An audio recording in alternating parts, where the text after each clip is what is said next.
नमस्कार, स्वागत है आप सभी का आपके ही अपने YouTube channel astrologer Deepa Sharma में। मैं तुलसी तेरे आंगन की। जी हाँ, आज का हमारा विषय है तुलसी। क्या तुलसी एक आध्यात्मिक पौधा है या इसका धर्म से कोई जुड़ाव है या तुलसी सिर्फ आयुर्वेद के काम आती है? तुलसी घर में रखनी चाहिए कि आंगन में रखनी चाहिए? तुलसी क्या आपके धन में भी बरकत कर सकती है? क्या तुलसी का कोई संबंध आपके घर की सुख शांति से भी है? ये सारे ही सवालों के जवाब आज हम अपनी इस वीडियो में देंगे, क्योंकि हमारे दर्शकों ने इसी तरह के सवाल हमसे तुलसी से संबंधित किए और हमने आज ये वीडियो बनाई। दर्शकों, आप सभी हमारे चैनल को लाइक कर रहे हैं, पसंद कर रहे हैं, कमेंट, सब्सक्राइब और नोटिफिकेशन बेल भी प्रेस कर रहे हैं, उसका तहे दिल से शुक्रिया। और ऐसे ही आप हमारे चैनल को पसंद करते रहिए, लाइक करते रहिए, नोटिफिकेशन बेल को भी जरूर प्रेस करते रहिए। और अब हम आते हैं विषय पर कि क्या तुलसी एक पौधा ऐसा पौधा है जो पूजनीय है? जी हाँ, हमारे हिंदू धर्म और सनातन धर्म में तुलसी एक पूजनीय पौधा है। तुलसी को घर में रखने के लिए क्या कोई सावधानियां बरतनी पड़ती हैं? क्या तुलसी को घर में रखने के लिए कोई ऐसी चीजों की सावधानी बरतने की जरूरत होती है कि तुलसी आपके घर का नुकसान भी कर सकती है? तुलसी नुकसान तो नहीं कर सकती है, लेकिन हाँ, कुछ सावधानियां। कहते हैं कि कोई भी गलत कार्य आपके लिए नुकसानदायक हो सकता है। तो यानी कि अगर आपको लगता है कि तुलसी गलत तरीके से रखी गई है, कुछ असावधानियां आप बरतते हैं, तो उससे आपको छोटे मोटे नुकसान हो सकते हैं। क्यों? क्योंकि कहते हैं कि जिस घर में तुलसी का वास होता है वहां साक्षात विष्णु जी वास करते हैं।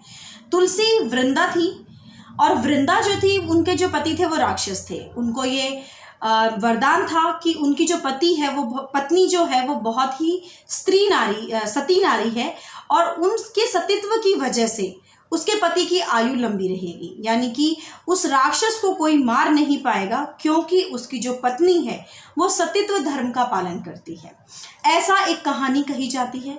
उस कथा के अंदर ये बताया जाता है कि उस राक्षस को ये वरदान था कि जब इसकी पत्नी का सतीत्व अगर भंग हो जाए तो फिर जो है ये राक्षस मारा जा सकता है। तो अब आप सोचिए कि कितनी बड़ी बात है कि किसी भी स्त्री का अगर आप सतीत्व भंग करते हो तो ये बहुत बड़ी बात है। लेकिन ये जो निर्णय था ये भगवान विष्णु ने स्वयं लिया, क्योंकि सृष्टि की रक्षा करने के लिए, क्योंकि वो राक्षस किसी से भी हार नहीं सकता था, उसको ऐसा वरदान प्राप्त था।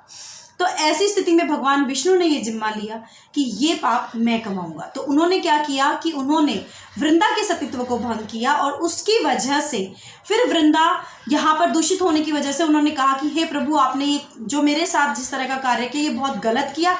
ऐसी स्थिति में मुझे कोई भी इज्जत की दृष्टि से नहीं देखेगा, और आपने मेरा सतीत्व भंग किया तो मैं अपने इस शरीर को त्याग दूंगी। तो जब उन्होंने ऐसा कहा तो भगवान विष्णु ने कहा कि तुम मेरी पत्नी के नाम से जानी जाओगी और तुम्हारी पूजा होगी, तुम पूजनीय हो। वृंदा उनका नाम था, और आज हम उन्हें तुलसी के नाम से जानते हैं। और उन्हें एक पौधे का रूप, जब उन्होंने अपने शरीर का दाह किया तो वहां पर एक पौधा निकला, और उस पौधे का नाम तुलसी रखा गया। ये थी कहानी इसके पीछे। यानी अध्यात्म से, हमारे धर्म से जुड़ी हुई कथा है, और सृष्टि के कल्याण के लिए भगवान विष्णु जी ने ये श्राप भी लिया और साथ ही उसका कल्याण भी किया। वृंदा के कल्याण के लिए उन्होंने विष्णु पत्नी का अधिकार, तभी तुलसी जी का विवाह विष्णु जी से करवाया जाता है। ये कथा इसके पीछे की है। लेकिन सावधानियां क्या बरतनी चाहिए? क्योंकि वो बहुत ही पवित्र थी, क्योंकि वो बहुत ही सती नारी थी। तो आज भी तुलसी बहुत पवित्र मानी जाती है। अगर आपको अपने घर के अन्न धन में बरकत चाहिए तो जब भी आप भगवान को भोग लगाते हैं तो तुलसी का एक पत्ता उसके अंदर जरूर रखिए, इससे विष्णु भगवान प्रसन्न होते हैं। साथ ही तुलसी के अगर घर में रखते हैं तो घर में नहीं रखी जाती है तुलसी, क्योंकि बहुत ही पवित्र होती हैं और घर में हम उतनी शुद्धता नहीं रख सकते हैं, तो इसलिए उनको आंगन में स्थान दिया जाता है। क्योंकि आंगन एक ऐसा स्थान होता है कि वहां पर कोई भी दैनिक नित्य कर्म नहीं किया जाता है। आप घर के अंदर, आपका वॉशरूम भी होगा, घर के अंदर आप नहाते भी हैं, लेकिन आंगन आपका साफ सुथरा होता है, खाली स्थान होता है। ब्रह्म स्थान पर आपका जो आंगन बनाया जाता है वहां आप तुलसी को स्थान दीजिए, और तुलसी की पूजा जरूर करनी चाहिए। इसके अलावा तुलसी के आसपास आपको खास ख्याल रखना चाहिए कि तुलसी के आसपास आप किसी भी तरह के अंडरगारमेंट्स आप नहीं सुखाएंगे। बहुत घरों में मैंने देखा है कि बालकनी में तुलसी जी रखी हैं, वहीं आप अंडरगारमेंट सुखा रहे। अगर आप ऐसा करते हैं तो बहुत लोगों की शिकायत आती है कि हमारे घर में तुलसी लगती ही नहीं, सूख जाती है। तो वो इसी वजह से सूखती है, क्योंकि जैसा मैं बार बार दोहरा रही हूँ कि तुलसी जी बहुत पवित्र हैं और उनकी पवित्रता को बरकरार रखने के लिए उन्हें किसी ऐसे स्थान पर रखिए जहाँ पर ना आपके अंडरगारमेंट्स हो, ना ही रजस्वला स्त्री उनके आसपास, तुलसी के आसपास जाए। इस तरह के कार्य अगर आप करते हैं तो तुलसी आपके घर में हरी भरी रहेगी। और जैसा कि मैंने बताया कि जिन घरों में तुलसी हरी भरी रहती है उन्हीं घरों में विष्णु भगवान जी का साक्षात वास माना जाता है। इसके अलावा तुलसी का और क्या माना जाता है, जिस घर की स्त्रियां अक्सर बीमार रहती हैं, यानी जिस घर में स्त्रियों को बैक की परेशानी, कमर दर्द जैसी परेशानी अधिक रहती है और वो बहुत ही बीमारी से परेशान है, जूझ रही हैं, ऐसी स्थिति में उनको क्या करना चाहिए, उनको अपने घर के पश्चिम दिशा में तुलसी का पौधा लगाना चाहिए, जिससे कि उनके बैक को मजबूती मिलती है, सपोर्ट मिलता है और कमर दर्द जैसी सभी समस्याएं दूर हो जाती हैं। अब धन और बरकत के लिए क्या करना चाहिए? क्या तुलसी का संबंध धन और बरकत से भी है? जी हाँ, बिल्कुल है। अगर आप अपने घर में धन की वर्षा चाहते हैं, अगर आप अपने घर में बरकत चाहते हैं, जो भी पैसा आपके घर में आ रहा है वो दिन दूनी रात चौगुनी तरक्की करे और जितना भी पैसा आ रहा है वो एक सही कार्य में लगे। देखिए क्या होता है, आपके घर में पैसा आया, बहुत अच्छा पैसा आपके घर में आ रहा है, लेकिन कई बार मैंने ये सुना है लोगों से कि वो पैसा सही कार्य में नहीं लग रहा, यानी कि उसका जो उपयोग है वो उचित नहीं हो पा रहा है। या तो बीमारी में चला गया, या घर का कोई सदस्य बीमार हो गया तो लाखों रुपए आपने हॉस्पिटल में दे दिया, या कोई कोर्ट केस हो गया तो उसमें आप पैसा दे रहे हैं वकीलों को, या कोई चोट एक्सीडेंट हो गया तो वहां आपका पैसा लग गया, या आपने किसी को उधार दे दिया और उसने आपको वापस नहीं किया।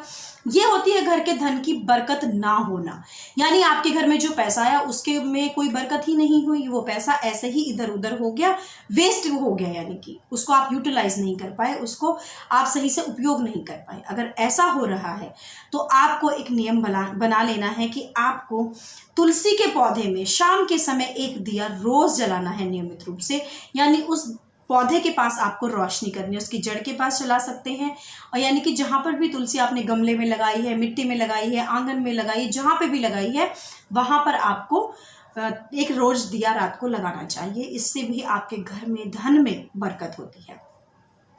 तुलसी जी के अंदर कभी भी आपको दूषित पानी नहीं देना चाहिए। दूषित पानी कैसा हो सकता है, आपने सारे पौधे एक साथ रखे हैं, आप कैसे भी गंदे संदे डब्बे से या बाल्टी में पानी भर के आप सभी पौधों में डाल रहे हैं और आपने उसी डब्बे से जो है पानी तुलसी में भी डाल दिया।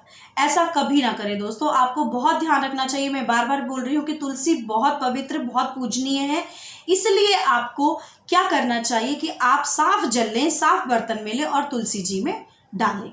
रविवार के दिन और द्वादशी के दिन कभी भी तुलसी में जल नहीं डालना चाहिए, उसमें दोष लगता है। फिर से बता देती हूँ, रविवार के दिन और द्वादशी के दिन कभी भी तुलसी के अंदर जल नहीं डालना चाहिए। बाकी सभी दिन आप इसमें जल डालिए और दिया जरूर जलाइए।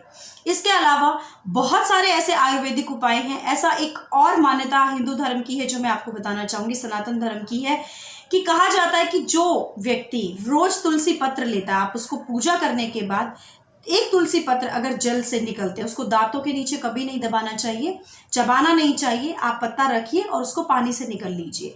ऐसा अगर आप कहते हैं तो कहते हैं कि अकाल मृत्यु का जो भय होता है वो भी खत्म हो जाता है। यानी अगर आपके पेट में तुलसी का पत्ता है तो अकाल मृत्यु जैसी समस्या भी आपके सामने नहीं आती है। तो दोस्तों आप समझ लीजिए कि कितना पूजनीय और कितना प्रभावी ये तुलसी का पौधा होता है कि आपकी अकाल मृत्यु जैसी परेशानी को भी ये टाल सकता है, इस तरह के संकट को भी ये टाल सकता है।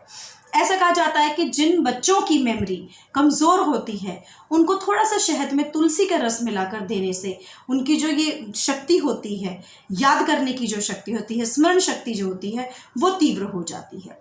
इसी प्रकार से तुलसी विष्णु जी को बहुत प्रिय है। विष्णु जी को नियमित रूप से आप तुलसी चढ़ाइए तो विष्णु भगवान की विशेष कृपा आपके घर पर होती है। अगर आपके घर में भोग लगता है तो भी आप उसमें थोड़ा सा तुलसी पत्र जरूर डालिए।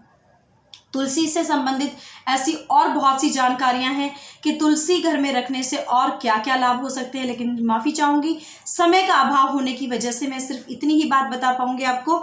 लेकिन फिर भी याद रखिएगा कि तुलसी को हमेशा आंगन में रखें, ऐसी जगह पर रखें जहां पर गंदगी ना हो, साफ सफाई हो, उसके आसपास किसी भी तरह की गंदगी यानी अंडरगारमेंट्स भी नहीं सुखाने आपको, भले ही वो धुले हुए क्यों ना हो। रजस्वला स्त्री को भी, जिसे पीरियड्स हो रहे हैं वैसी स्त्री को भी नहीं जाना चाहिए तुलसी के पास, इससे तुलसी सूख जाती है, खराब हो जाती है। तो ये साइंटिफिक चीज़ें मैं आपको यहाँ पे बता रही हूँ, सभी चीज़ें हमारे शास्त्रों में लिखी हैं कि तुलसी एक बहुत ही पवित्र और शुद्ध पौधा है, पूजनीय पौधा है। तो उसकी स्वच्छता के लिए आपको विशेष ध्यान रखना चाहिए। और जिस घर में तुलसी हरी भरी रहती है उस घर में विष्णु जी की विशेष कृपा रहती है। तो मेरी यही मनोकामना है कि आपके घर में भी विष्णु जी की कृपा हमेशा बनी रहे, माँ तुलसी की कृपा आपके घर में हमेशा बनी रहे। स्वच्छता से रखिए ताकि आपके घर में भी धन की बरकत होती रहे। और अगले फिर वीडियो में हम कुछ ऐसे ही विषय को लेकर आएंगे। देखिए दोस्तों, कुछ लोग ऐसा सोच सकते हैं कि ये जो वीडियो बनाई है ये क्यों बनाई गई है। ये सब बातें हमें पता है, तुलसी के बारे में हमें सभी जानकारी है, लेकिन जब हमारे दर्शक हमसे सवाल करते हैं तो हमें उनका मान रखने के लिए इस तरह की वीडियो ज़रूर बनानी पड़ती है ताकि उनकी जो मन की जिज्ञासाएं हैं वो हम यहाँ पर पूरी कर सकें। तो ऐसे ही अगर आपके मन में भी कोई सवाल, कोई जिज्ञासा है तो ज़रूर आप हमसे पूछिए, ज़रूर आपकी समस्या का समाधान करने की कोशिश करेंगे। और अब अनुमति लूंगी आपसे, अगली वीडियो में फिर मिलूंगी किसी एक नए टॉपिक के साथ। आपकी पसंद का हो सकता है या गोचर से संबंधित हो सकता है, वास्तु या ज्योतिष से संबंधित हो सकता है। फिर लौटूंगी जल्दी ही, तब तक के लिए स्वस्थ रहिए, सुरक्षित रहिए, अपना और अपनों का ख्याल रखिए। नमस्कार।